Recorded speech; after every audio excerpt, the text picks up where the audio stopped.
I didn't get a chance to refill my mug, but I will go ahead and pretend so that we can get it on. Really, it's really all about sponsorship at the end of the day. It's very slow sips. Yeah, there you go. I should probably do this to see if we can get Monster on as a sponsor, right? Meet the Pressers with Matt Mallory and Clint Macro. Brought to you by Public Safety and Education and the Trigger Pressers Union. And now, your hosts.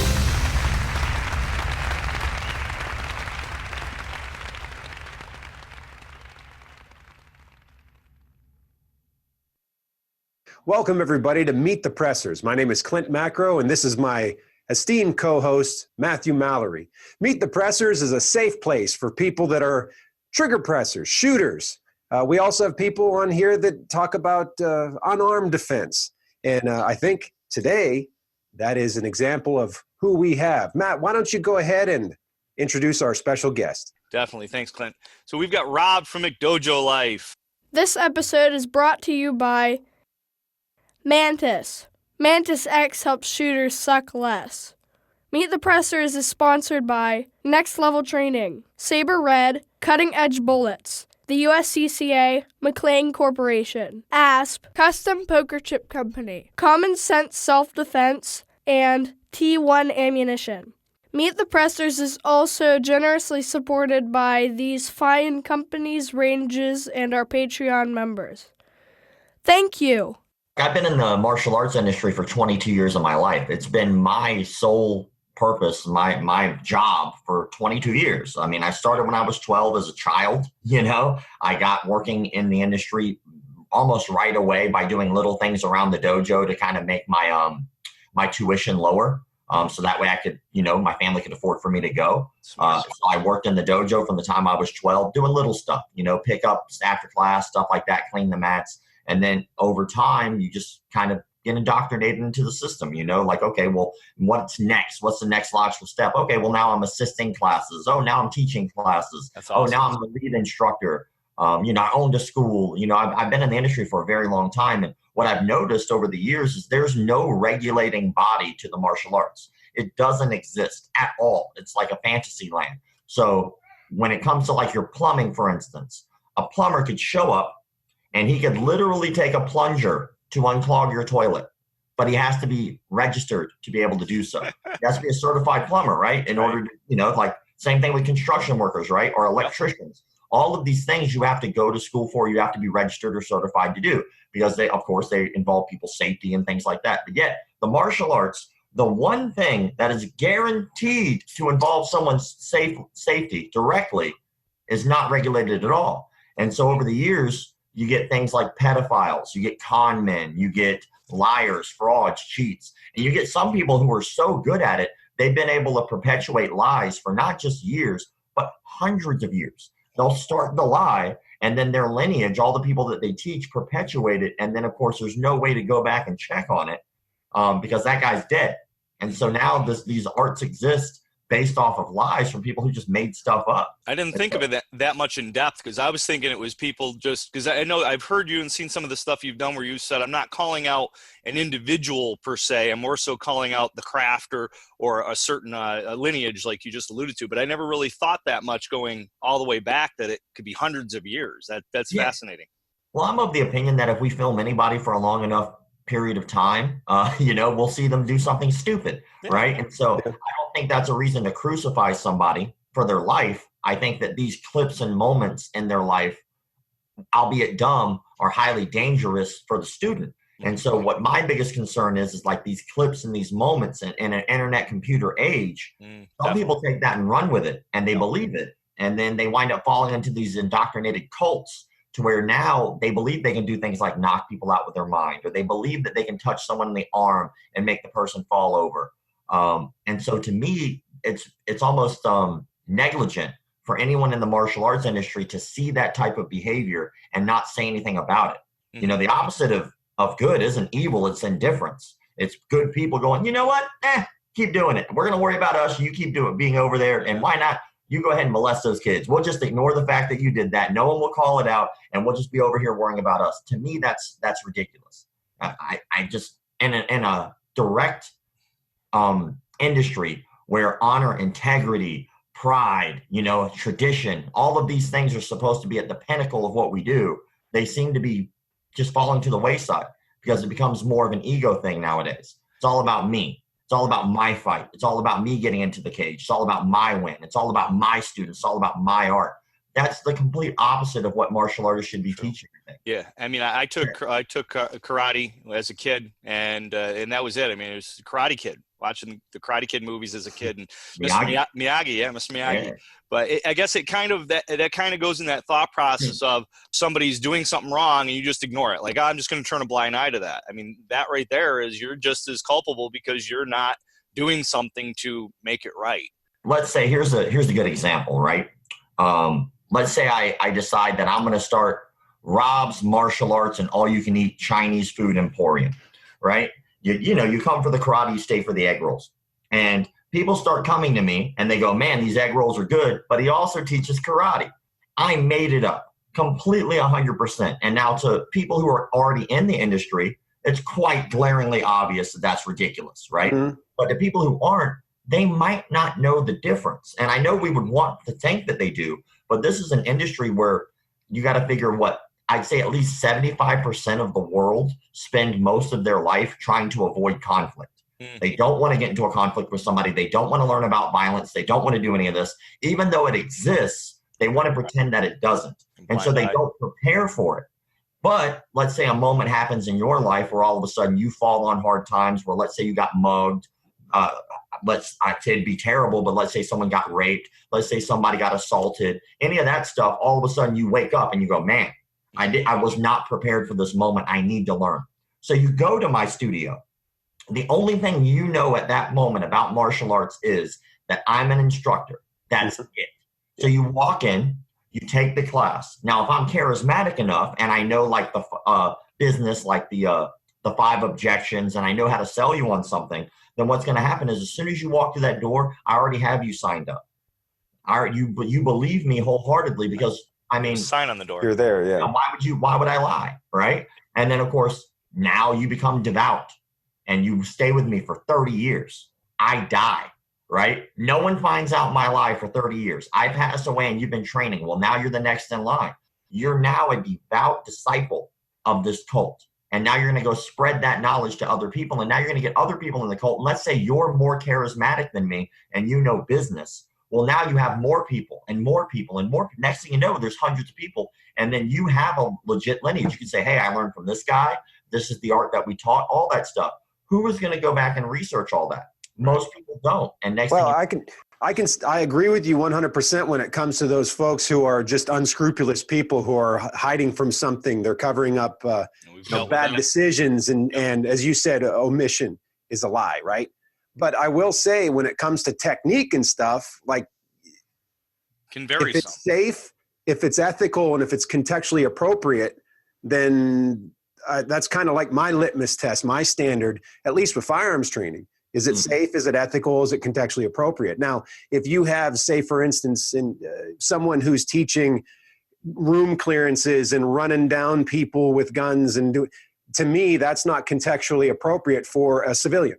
Right? Where my first order of business, whether that be legally or morally, is to just avoid altogether. So that would be an example of that. Do you look at things that way, or are you looking specifically at the individual? Well, I have 5 different rules that I go by that are very, very specific, which most of them are illegal. But other than that, I also want to kind of just drop this in your mind too about standards in the industry, right? The firearm industry is a much different industry than the martial arts industry. One, you guys actually have money. That's cool. We don't. Martial artists are mostly broke, and we'll talk about that in a second. But think about martial arts, again, as like an umbrella term. Think about martial arts. Now think about it like magic. There are a lot of different magicians. You have stage magic, and you have coin magic, and you have ball and cup magic, right? There are all these different types of magic. Well, martial arts has all those different niches. So we have guys who are like self-defense guys, right? We have guys who are like, okay, well, we're going to teach primarily military police. You have guys that teach jiu-jitsu, karate, taekwondo. You have guys who teach just specifically to get into stunt work, like Hollywood. Yeah. So for those guys, it doesn't need to apply at all. It just needs to look good on camera. And so because of all these different things, what happens is a lot of these things get mislabeled or misused. So like I see a lot of guys who don't know anything about self-defense. Like for instance, Aikido to me is not a self-defense art. It is a martial art. It does have a legitimate lineage, but it's not a self-defense art. So when guys try to label it as that, it's a mislabeling, which is super dangerous. That'd be like me mislabeling my poison as coffee and drinking it. It's just that dangerous. And so that's my main issue is mislabeling. If you want to do cardio kickboxing just because you want to lose weight, no one expects you to know how to fight. No one wants you to know how to fight. That's not what it's for. But if you lose 30 pounds, it's effective for you and what you wanted. So that's how I look at it a little bit. But I also have 5 standard rules, which are really easy. Most people, you can remember them pretty easy. One is the easiest one, pedophiles, right? We shouldn't have pedophiles in the martial arts industry, but it thrives in the industry. Most people don't even know, right? They would never know. But there's like people out there who have been convicted, who took plea deals, who weren't put on sex offender registries because of the plea deal that they took, and they're still out there teaching kids today. So it's scary. If you type in, that's a failing of government there. Yeah, just type in martial arts molestation on Google, and somebody got arrested for it within the last 2 weeks. I promise. Yeah, it's crazy. That is crazy. That's reminiscent of another industry that's out there where people are pedophiles in there and kind of gone with a blind eye or handled internally. In law enforcement, I hear the horror stories when it comes to colleges.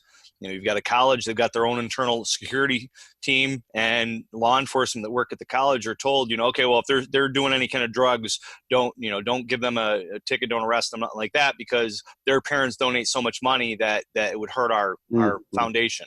And it's like, it's all about the money, boys. Yeah, exactly. Well, but that's it. That's in everything. It's all about the money when it comes to that. It's all about the money when it comes to certain faith-based organizations and with pedophilia, we'll leave it at that, as well as like you just alluded to, Rob, in martial arts. Well, going back to your other point, so the contextually appropriate thing, I think, is exactly what you were saying. So if you're teaching stunt kung fu, for lack of a better term, to work in Hollywood, well, if they're doing it for that, cool. If they're doing it and then labeling it as defensive training, well, then that's not contextually appropriate. And that's kind of the same standard I like to hold, firearms training to. Yes, sir. Going back to the pedophilia business, I mean, that's a problem in all kinds of industries. And I think that is mostly a failing of the government. You know, again, this always I always end up going back to pro-gun activism, but, rather than put more laws on to law-abiding citizens, they should just prosecute people for what they're doing and hold them accountable, right? Yeah, again, the main problem with, like I said, with the martial arts industry, one is we really put our instructors on pedestals even before we meet them. Just the word black belt means, like, oh man, this guy's got to be good at what they do. It's like the standard of any industry. If you say, man, this guy's like a black belt in this. Yeah. Right? Yeah. Praise. And that's because of Hollywood and over the years, all the mysticism surrounding the martial arts and stuff like that. We put these people on pedestals and we forget they're just people. This is a job. This is a service that I'm paying for. I would not put anyone else on that same pedestal unless they earned it. I wouldn't, confide in my barber unless I was comfortable and did that. I wouldn't walk in and do that automatically. Same thing with anybody. I wouldn't hire those scissors are sharp. Say that again? I said those scissors are sharp. You got to be careful. Right. But like, you wouldn't, for instance, go the first day you go to your barber, right? You wouldn't go, hey man, you changed my life.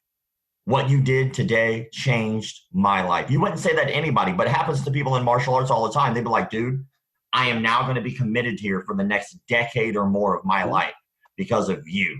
Your barber messes up your haircut one time, you were going to a new one, I promise. Yeah. Hello, I'm Kevin Arias with Guardian Personal Defense Training in Oswego, Illinois, and you're watching Meet the Pressers with Matt Mallory and Clint Macro. Meet the Pressers. People are seeking out education for whatever reason. The motivation might be very different. As you said, it might be because they were assaulted. Maybe they had an epiphany, they have a baby, and they realize they have to take on the responsibility. So when they buy into someone, they're opening themselves up and their minds up to the information that that person is giving. And certainly folks will, I mean, I've had it with some of my students too, people, and I've done it with other trainers that I've trained under. Mm-hmm. It's like, yeah, I drank the Kool-Aid, man. I'm right on board, and I'll follow you, brother. And that's, I think that's something that people do, especially if they open themselves up to someone and say, hey, I don't know, I want to learn from you. There's that connection there that, yeah, you're not going to get with your barber. Yeah. I suppose if you go to barber school and he's teaching you how to be a barber, then that might be a little different. Yeah. It's a solid mentorship. One of my other rules, which is like unsafe training practices, they'll line their students up, make them put their hands down, and they'll condition their head by punching them as hard as they can in the head, and they'll go down the line.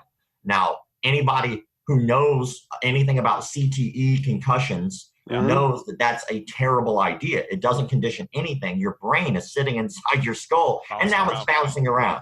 Right. So it's unsafe, and that just kills me, because that's probably one of the worst things that I see is people getting physically abused in the martial arts because they think it's actual training when it's not.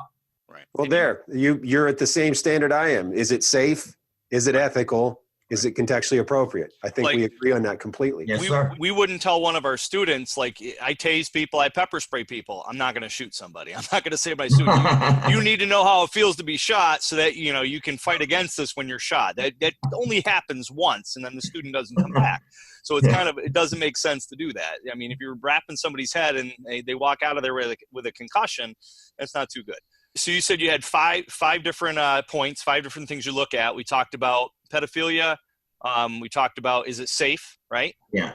And then also, like, when it comes to unsafe, I also like to clump in like cult-like behavior, which happens a lot. I'm seeing it in almost every industry, to be honest. Anybody could take advantage of somebody for their own personal gain.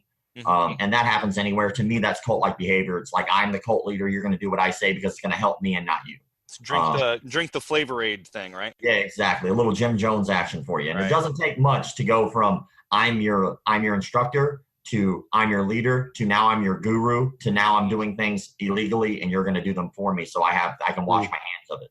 It's a very thin line. It's really crazy stuff. I see that in both law enforcement and foster care, where we've got parents that'll do that. They'll have their kids steal stuff just so that they can't be held accountable. It's ridiculous. It's ridiculous to me. There's no excuse for it. And again, like in the martial arts, everybody has their different version of what they call a McDojo. Most people equate it to finances or money or how quickly you get your belt. I'm not that way because I think that because there's no standard, why are we nitpicking about these stupid little things? That's kind of like an ego thing. Mm-hmm. To me, I think they're a bigger fish to fry. Like the next one is lying about your belt rank or fight record. Mm-hmm. This is what most people in the military would consider like stolen valor. Yeah, sure. So definitely. You go in, you claim to be a black belt. You're not a black belt. In the martial arts, there's a moment of reckoning that happens where a real black belt will eventually come into your studio based off of like knowledge of your particular art. They will either listen to your class, take your class, or spar with you. And at that moment, it's a moment of truth for you.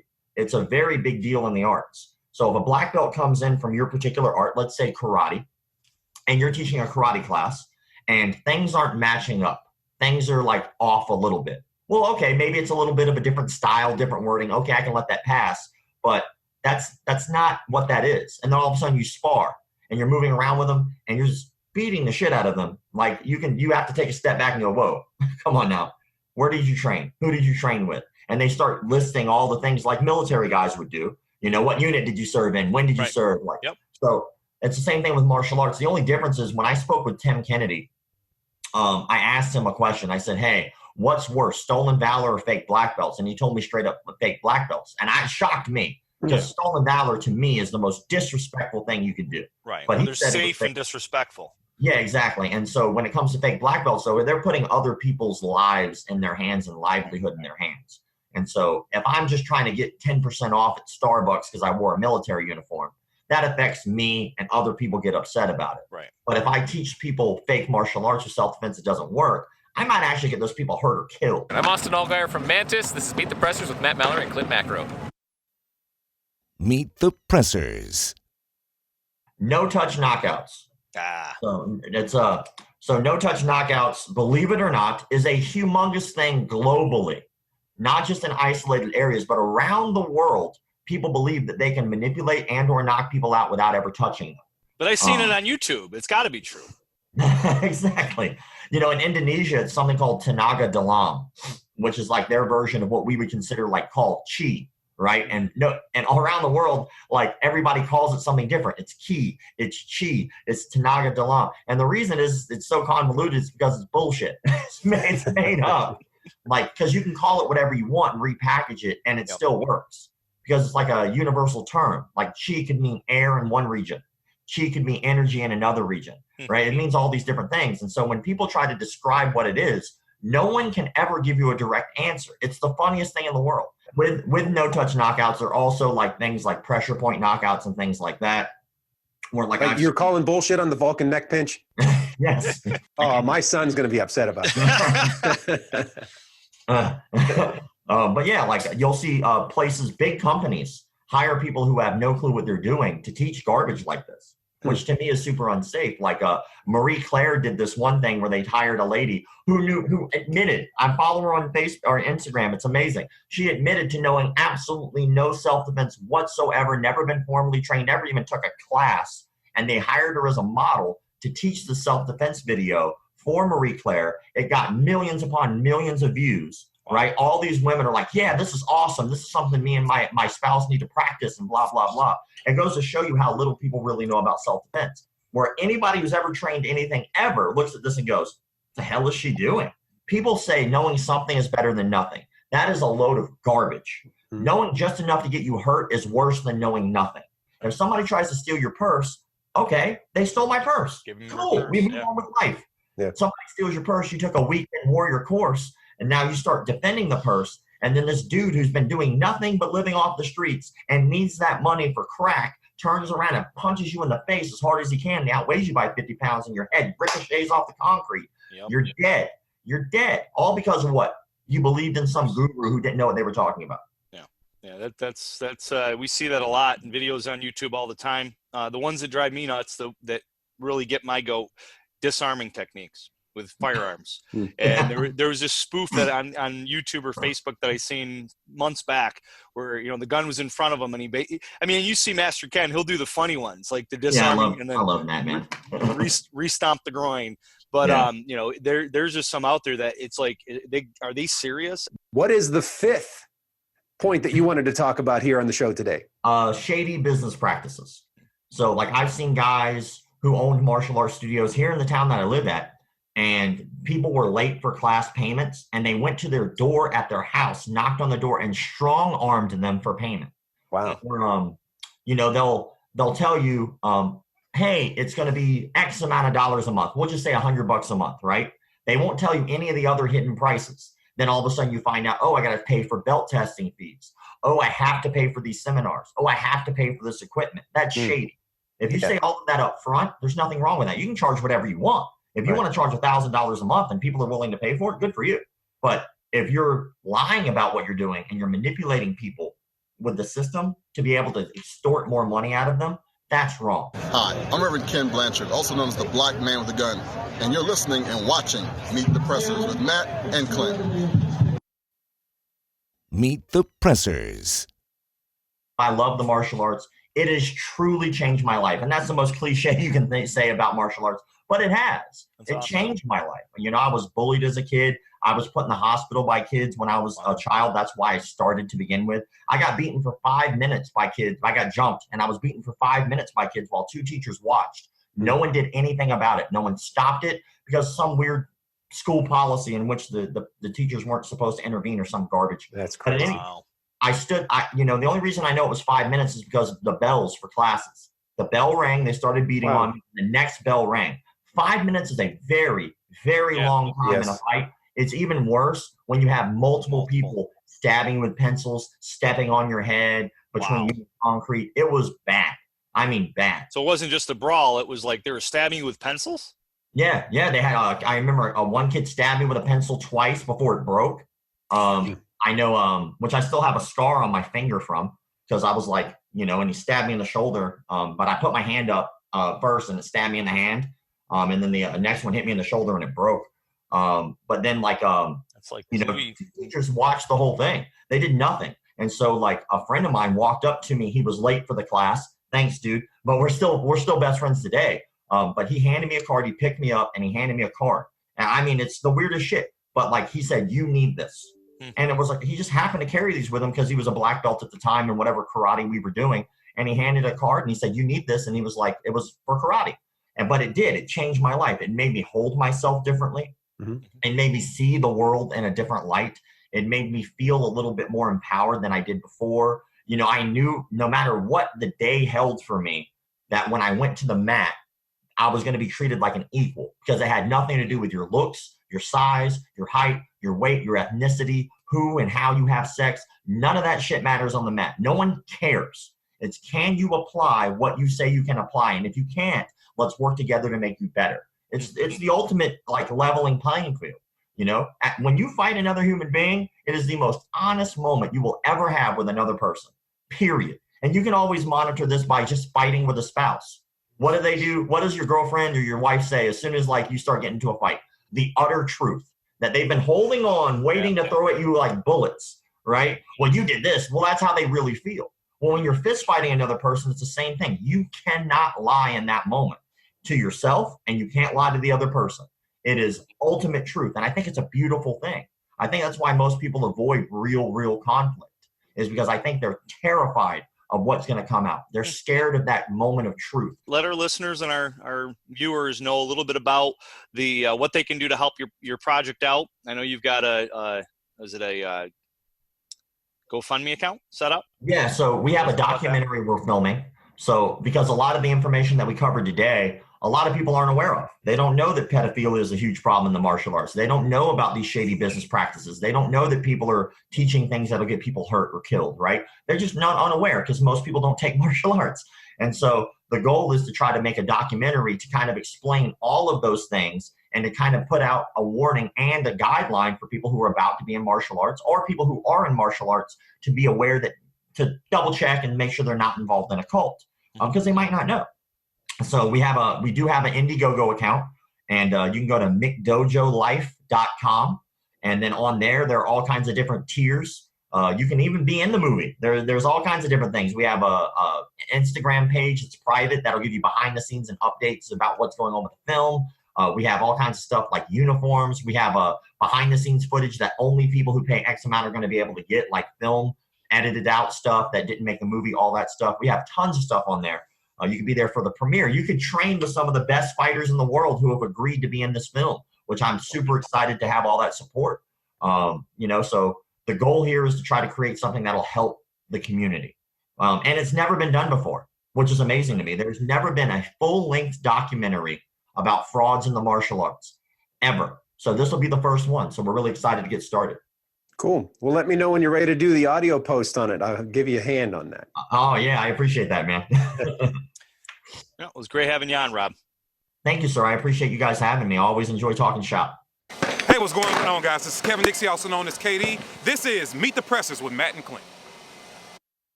Meet the Pressers.